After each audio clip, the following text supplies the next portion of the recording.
Hello বন্ধুরা, এখন আমি সৌভিক দেব পরিচালিত ব্রহ্মার্জন বলে সিনেমাটা রিভিউ করতে চলেছি, যেখানে লিড রোলে আছে হলো অনিন্দ, রোহান, প্রিয়াঙ্কা এবং আরো অন্যান্য আর্টিস্টরা, যার মধ্যে খরাজ মুখার্জি রয়েছে, সুদীপ মুখার্জি রয়েছে এবং অন্যান্য আর্টিস্ট রয়েছে। ছোট করে যদি গল্পটা বলি, ব্রহ্মা এবং অর্জুন, যারা দুজন ছোটবেলার থেকে বিভিন্ন জায়গা থেকে বিতাড়িত হয়েছে এবং তারা একটা সময় বলতে গেলে তারা কাইন্ড অফ একটা ব্রাদারহুড, মানে তারা একে অপরের ভাই হয়ে উঠেছিল। একই সাথে তারা যা করতো তারা দুজনে একই সাথেই করতো সেটা।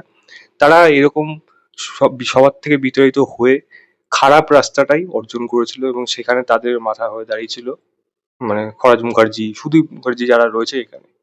সেখান থেকে তারা কিভাবে এই সাম্রাজ্যটা, এই যে বড় বড় মাথা, সেখান থেকে তারা কিভাবে নিজেদের হাতে নিল এবং সেই সাম্রাজ্যটা নেওয়ার পর তাদের কি হলো, আলটিমেটলি কি হলো, সেই সাম্রাজ্যটা এখন কাদের কাছে বিলং করে। এর থেকে বেশি জানতে হলে আপনাকে সিনেমা হলে গিয়ে এই সিনেমাটা দেখতে হবে। প্রায় 2 ঘন্টা 23 মিনিটের মতো ডিউরেশন। যদি জিজ্ঞেস করেন কেমন হলো, দেখুন, সৌভিক দিয়ে আমি আগে সিনেমা দেখেছিলাম, দুটো সিনেমাই আমি দেখেছি, বরফি এবং তারপরে যেটা হয়েছিল, যেটা রজতাভ দত্ত ছিল সিনেমাটার মধ্যে। তার মধ্যে না একটা ট্রিটমেন্ট আমি বরাবর দেখতে পেয়েছিলাম। এই সিনেমাটা ট্রেলার টিজার যেরকম এসেছিল সেগুলো কিন্তু বেশ ইমপ্রেসিভ ছিল এবং সেগুলো দেখতে কিন্তু বেশ ভালো লাগছিল। না, এরকম একটা ইন্ডিপেন্ডেন্ট কাজ এরকম ভাবে সেটাকে বানানো হচ্ছে, সিনেমাটোগ্রাফ কাজ এত সুন্দর ভালো হচ্ছে, আশা করা হচ্ছে এটা ভালো হবে। গুন্ড, একটা গুন্ডে বলে যে সিনেমাটা এসেছিল রণবীর সিং আর অর্জুন কাপুরের, কাইন্ড অফ একটা ওরকম ভাইবস কিন্তু এই সিনেমাটার মধ্যে পাচ্ছিলাম।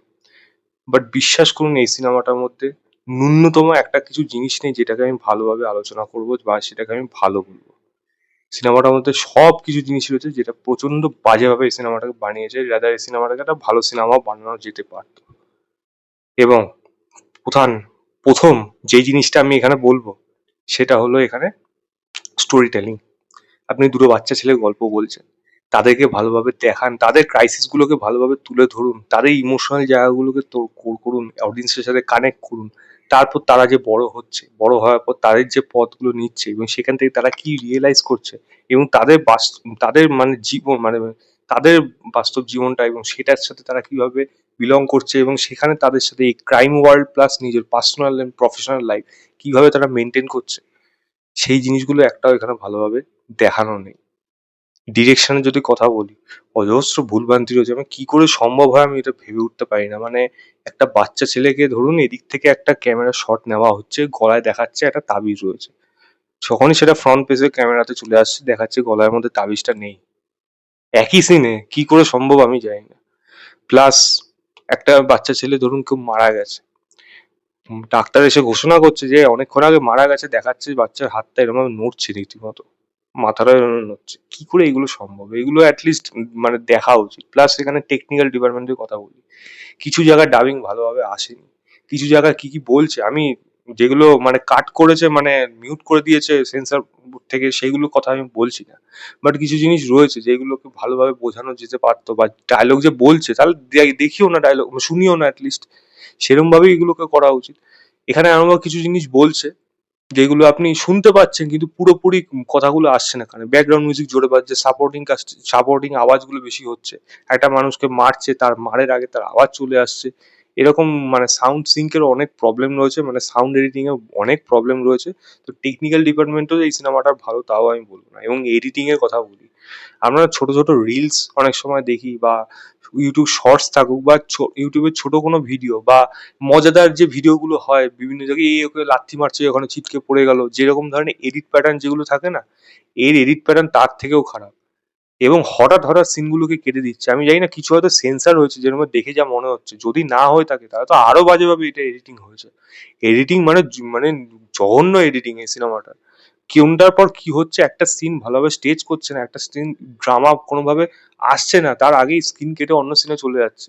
এবং ছোট্ট ছোট্ট ছোট্ট ছোট্ট সিন, মানে লং সিন কিছু নেই, মানে এটাকে যে ঘটনাটাকে যে ভালোভাবে সাজিয়ে তুলবে, লোকে যে বিশ্বাস করবে, এদের মধ্যে ড্রামার পোর্শনগুলো রয়েছে রয়েছে কিন্তু সেগুলোকে যে ভালোভাবে দেখাবে, নেই সেইগুলো, সেগুলো খুবই অল্প পরিসরে রয়েছে। এবং সেইগুলোকে ছোট ছোট কেটে কেটে কেটে আলাদা আলাদা করে এমন ভাবে এডিট করা হয়েছে যেমন গল্প এক জায়গা থেকে শুরু হয়েছে কোথায় গিয়ে শেষ হচ্ছে কোনো হদিশ পাবেন না।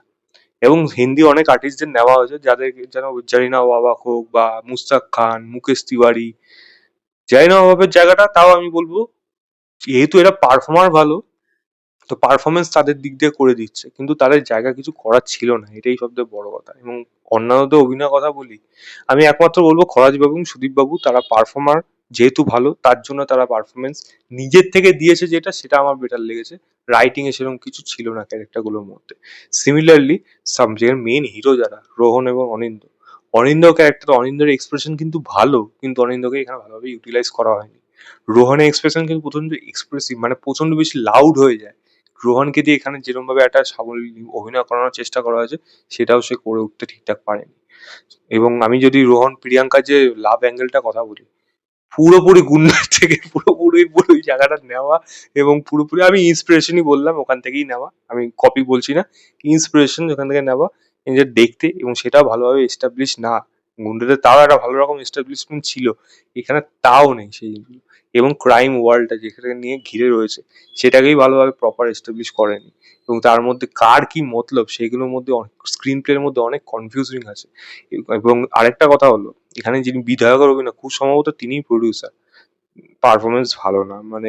এবং ডাবিংও প্রচন্ড লাউড হয়ে যাচ্ছে, যেরকম অ্যাক্টিভিটিস সে বডি ল্যাঙ্গুয়েজে করছে তার থেকে জোরে সে কথা বলছে, এরকম মনে হচ্ছে, কানে শুনতে খুব খারাপ লাগছে। জয়জিৎ বাবু কথা বলি, এদের সব মানে গেস্ট অ্যাপিয়ারেন্স হিসাবে রাখা হয়েছে, যারা ভালো পারফর্ম করতে পারে তাদের নেওয়া হয়েছে। অনেক এখানে আর্টিস্টদের নেওয়া হয়েছে, মানে যারা হয়তো খুব একটা বেশি নোন না, আননোন আর্টিস্ট, তাদেরও পারফরমেন্স কিন্তু খুব একটা এখানে ভালো হয়ে উঠতে পারেনি। যেরকম এখানে চিত্রনাট্য ভালো না, এডিটিং ভালো না, মানে টেকনিক্যাল ডিপার্টমেন্ট ভালো না, পারফরমেন্সও খুব একটা ভালো উঠে আসছে না। ব্যাকগ্রাউন্ড মিউজিক এক এক সময় এক রকম বাজছে, মানে কোনো মানানসই কিছু নেই। তো সিনেমার মধ্যে ভালো কি থাকবে? কিছুই নেই সিনেমাটার মধ্যে ভালো। আশা করা হয়েছিল, কিন্তু প্রচন্ড ভাবে সেখান থেকে হতাশই হলাম। মানে এতটাও মানে খারাপ আমি আশা করিনি। খারাপ যদি হয় একটা লিমিট অব্দি খারাপ হোক, এটা লিমিটের বাইরে গিয়ে খারাপ হয়ে গেছে। এবং তাও আবার সিনেমাটাকে এখানে শেষ করেনি, এবার পার্ট টু আসবে, সেটাও কিভাবে আসবে ভগবান জানে। এটা যাই হোক, আমার কাছে সিনেমাটা খুবই বাজে সিনেমা। আমি কোনো স্টার ফার কিছু কিছু জিজ্ঞেস করবেন না। আমি থাক, এটা যদি দেখার ইচ্ছা হয় দেখুন, ইন্ডিপেন্ডেন্ট ভাবে বানানো। আপনারা নিজেরাই বিচার করুন, আমি বলবো না আপনারা সিনেমা হলে গিয়ে দেখবেন না, এসব বলবো না, বরং বলবো আপনি যান, বাংলা সিনেমা দেখুন, দেখে জানান, অ্যাটলিস্ট জানাবেন যে আপনাদের মতামতটা কি, এরকম সিনেমা কি সত্যি ভালো হয়েছে নাকি সত্যি ভালো হয়নি, আমার মতামতের সাথে কি আপনারা সহমত নাকি না, সেটা আপনারাই জানাবেন, বাকিটা আপনাদের ব্যাপার। সেই ছিল আমার ওভারঅল রিভিউ।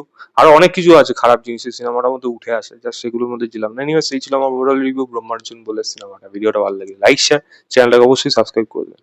বাই।